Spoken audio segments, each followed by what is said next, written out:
Vous verrez toujours parmi ceux qui vivent dans le degré de la vie spirituelle une merveilleuse unité d'esprit, même s'ils habitent aux extrémités de la terre. Ils se rencontrent, ils se connaissent.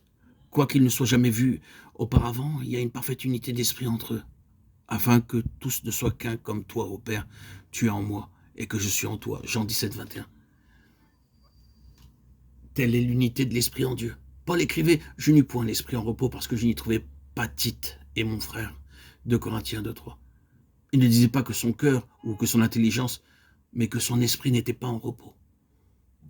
Nous voyons comment Paul vivait, agissait et travaillait dans l'esprit. Et encore, dans Romains 8, nous disons « Ceux qui sont conduits par la chair s'affectionnent aux choses de la chair, mais ceux qui sont conduits par l'esprit s'affectionnent aux choses de l'esprit. » Vivez-vous selon votre âme ou vivez-vous selon votre esprit? Ceux qui vivent selon la chair sont ceux qui, en pensée et en acte, vivent selon les affections de la chair, tandis que ceux qui vivent selon l'esprit pensent aux choses de l'esprit. La vie de l'esprit, la joie de l'esprit, l'impulsion de l'esprit, la liberté de l'esprit. Car l'affection de la chair donne la mort, mais la pensée de l'esprit produit la vie et la paix. Les deux sphères sont clairement dépeintes dans ce verset. L'âme dominée par la chair, la sphère terrestre, ou bien l'âme dominée par l'esprit, la sphère céleste. Soyez renouvelés dans l'esprit de votre entendement. Éphésiens 4, 23, dit Paul. L'entendement, qui est une partie de l'âme dominée par l'esprit, doit devenir spirituel. Il y aura une âme spirituelle et une âme charnelle. L'âme spirituelle pleine de sagesse et seule ouverte aux pensées de Dieu.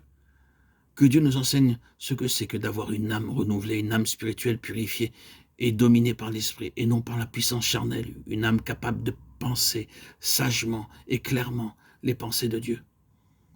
L'apôtre Paul écrit aux Galates, marchez selon l'esprit, et vous n'accomplirez pas les désirs de la chair. Galates 5, 16.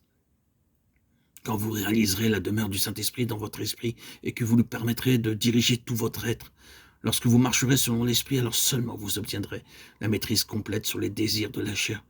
Vous pouvez demander d'être délivré de telle ou telle habitude de la chair, mais à moins que votre esprit ne soit libéré de façon à marcher selon l'esprit, vous retomberez certainement dans votre vieille habitude. Et même si vous n'y cédez pas absolument, vous désirerez le faire, ce qui est presque aussi coupable.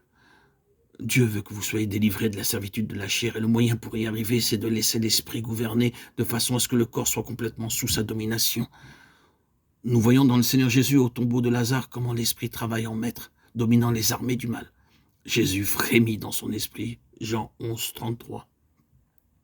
Frémir ici est l'expression de la douleur profonde, mêlée d'indignation produite dans l'âme du Seigneur à la vue du pouvoir de la mort sur l'esprit de l'homme.